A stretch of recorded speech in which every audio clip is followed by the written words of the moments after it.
بسم اللہ الرحمن الرحیم۔ حضرت ابو سعید خدری رضی اللہ تعالی عنہ روایت کرتے ہیں کہ رسول اللہ صلی اللہ علیہ وسلم نے فرمایا کہ قیامت کے دن اللہ کے نزدیک سب سے برا شخص وہ ہوگا کہ جو اپنی بیوی کی پوشیدہ باتیں، خفیہ باتیں دوسروں پر ظاہر دنیا میں کرتا پھرے گا۔ یعنی کہ میاں بیوی کے درمیان بہت سی راز کی باتیں بھی ہوتی ہیں اور بہت سی ایسی باتیں ہوتی ہیں کہ جو اللہ سبحانہ و تعالیٰ نے پوشیدہ رکھنے اور مخفی رکھنے کا حکم دیا ہے۔ ایک دوسرے کی عزت، ایک دوسرے کا احترام اسی سے وابستہ ہوتا ہے کہ جو تعلق میاں بیوی کے درمیان ہے وہ تعلق کسی اور سے نہیں ہوتا۔ تو اللہ سبحانہ و تعالیٰ نے گویا کہ اس بات کو ناپسند کیا ہے کہ کوئی شخص اپنی بیوی کی پوشیدہ باتیں دوسروں کے سامنے ظاہر کرے، اور اس کے برعکس بھی بات کہی جا سکتی ہے کہ بیوی کو بھی نہیں چاہیے کہ وہ اپنے خامند کی خفیہ اور پوشیدہ باتیں دوسروں کے سامنے بیان کرے، اس لیے کہ یہ ایک امانت ہوتی ہے اور یہ ایک راز ہوتا ہے، اس سے دوسرے کی عزت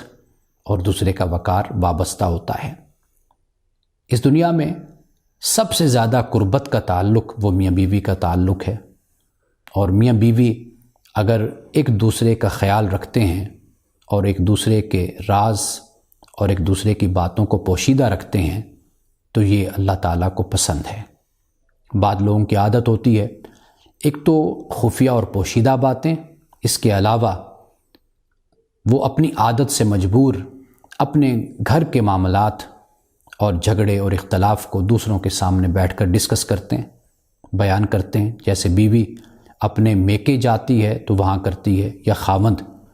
اپنے میکے جاتا ہے، اپنے ماں باپ بہن بھائیوں سے ملتا ہے تو وہاں پر وہ اپنے گھر کی باتوں کو بیان کرتا ہے۔ تو اس حدیث سے ہمیں اس بات کی بھی تعلیم ملتی ہے کہ میاں بیوی آپس میں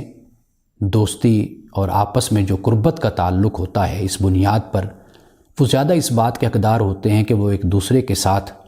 اپنی بات کو شیئر کریں، اور جو مسئلہ اور جو مشکل گھر میں پیدا ہو